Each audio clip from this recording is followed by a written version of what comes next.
Siz Tabiat Kitabı Kebir'ine bakarken farklı şeyler hissediyorsunuz. O hisler zamanla içinizdeki böyle imbiklerden geçerek ihtisaslara dönüşüyor. Kalbinize gidip çarpınca farklı böyle iman tayfları hissediyorsunuz. Marifet tayfları hissediyorsunuz. Muhabbete inkılap ediyor. Allah'a karşı daha derince bir alaka duymaya başlıyorsunuz. İşte orada o his mevzunda da yine bir kırılma olunca fonksiyonunu eda edemez o. Fonksiyon eda edememe meselesi. İsterseniz fiziki dünyamız açısından küçük, basit, doktorlar ayıplamasınlar, bir misal arz edeyim. Yani insanın bir ruhu vardır her zaman. Felç olan insanda da bir ruh vardır. Fakat sistemin bazı yerleri bozulunca ruh oralarda fonksiyonunu eda edemez. Yani ruh her zaman vardır. İnsanın dublesi, insanın içinde mi, tepesinde mi, yoksa mekansız mı o, la mekani bir şey mi?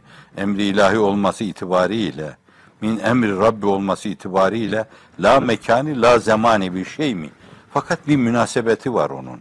Bedenle bir münasebeti var. Fakat o münasebetini beden sisteminin, beden mekanizmasının sağlam çalışmasına bağlı. Yani bir yerde diyelim sizin yüzünüzün bir tarafında felç var. Ruh orada fonksiyonunu eda edemez. Bunun gibi meseleye öyle bakabilirsiniz.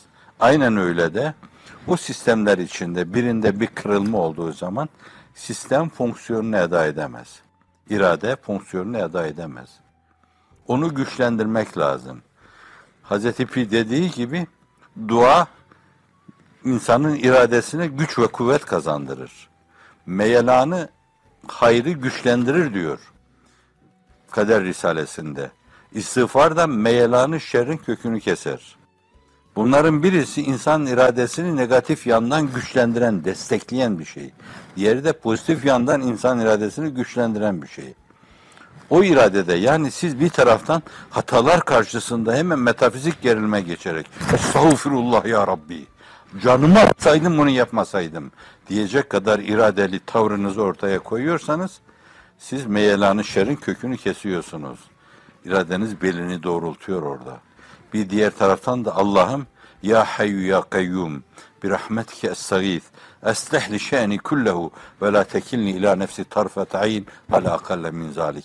Ey hayy kayyum, hayatı veren Allah'ım, bu hayatı kayyumiyetle devam ettiren Allah'ım, beni de devam ettiren Allah'ım, beni göz açıp kapayıncaya kadar kendi irademle baş başa bırakma.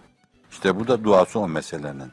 Beni kendimle baş başa bırakma. Hatta ondan daha az. Göz açıp kapama bu.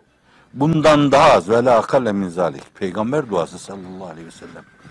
Şimdi bu meyelanı hayra kuvvet veriyor. Yani irade dediğimiz şey meyelan, meyelandaki tasarruf diyor Kader Risalesi'nde. O meyelan hayra kuvvet veriyor. Öbürü de sizdeki şer dürtüsünün kökünü kesiyor. Bir taraftan şer dürtülerinden sıyrılmış oluyorsunuz. Hayırlarınkine dürtü demeyelim. Beri taraftan da hayır ilhamlarıyla serfiraz oluyorsunuz. Şahlanıyorsunuz.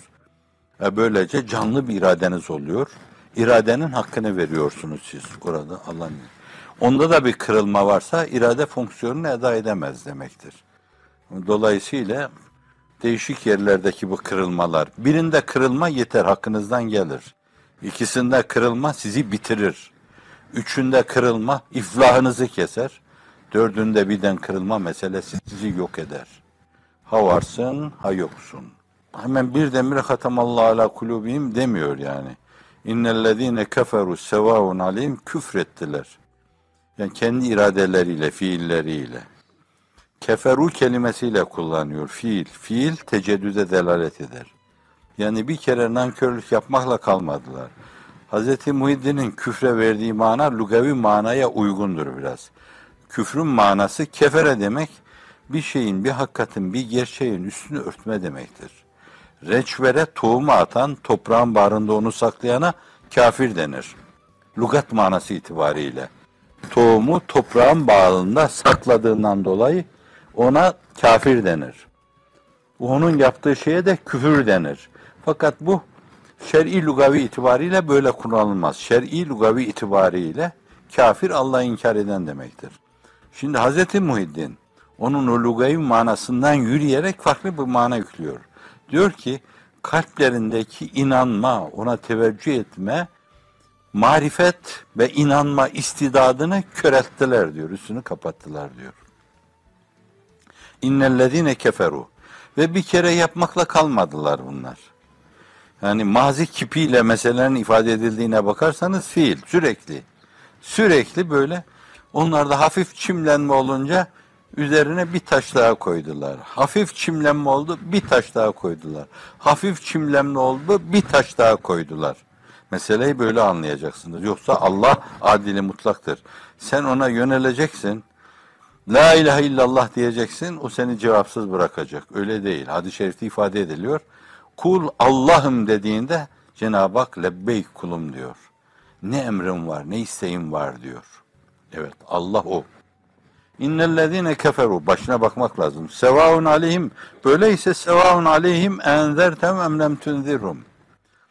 Onlara bakan yanıyla ister inzar et, ister inzar etme, müstevi manasını veriyorlar. Müsavidir bu, fark etmez. Sen vazifeyi yapıp yapmaman değil, müsavi değil o. Sen vazifeni yapacaksın.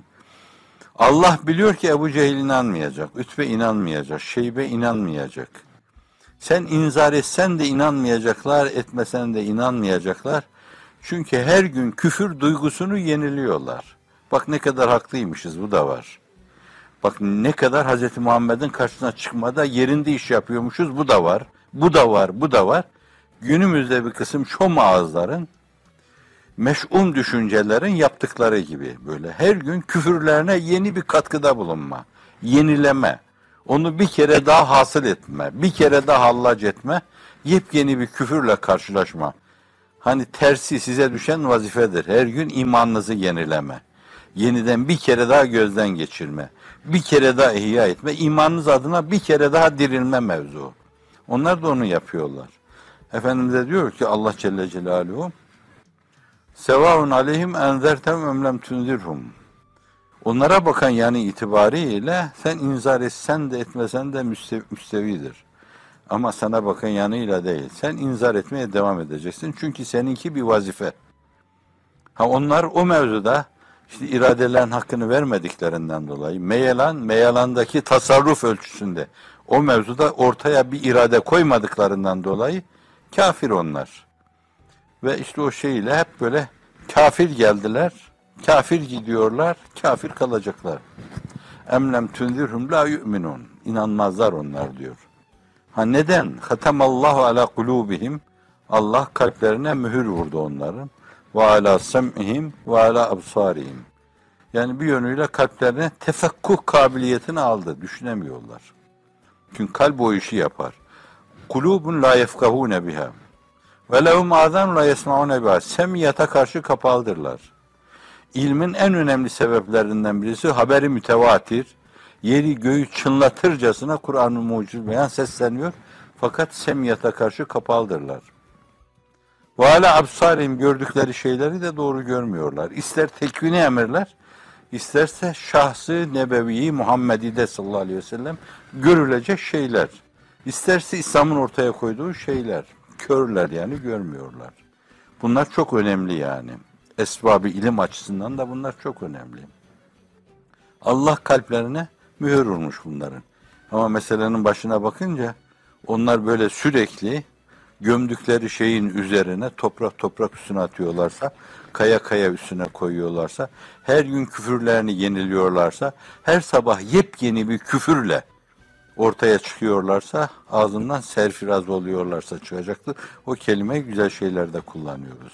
Her gün yepyeni bir küfürle kendilerini batırıyorlarsa şayet, kalplerine mühür vuruluyor. Hazreti Pir İşaretül İcaz'da orada farklı bir espriye de dikkati çekiyor. Diyor ki onların kalplerinin kapakları var sanki. O kapağa mühür vuruluyor. O kapı açılmasın.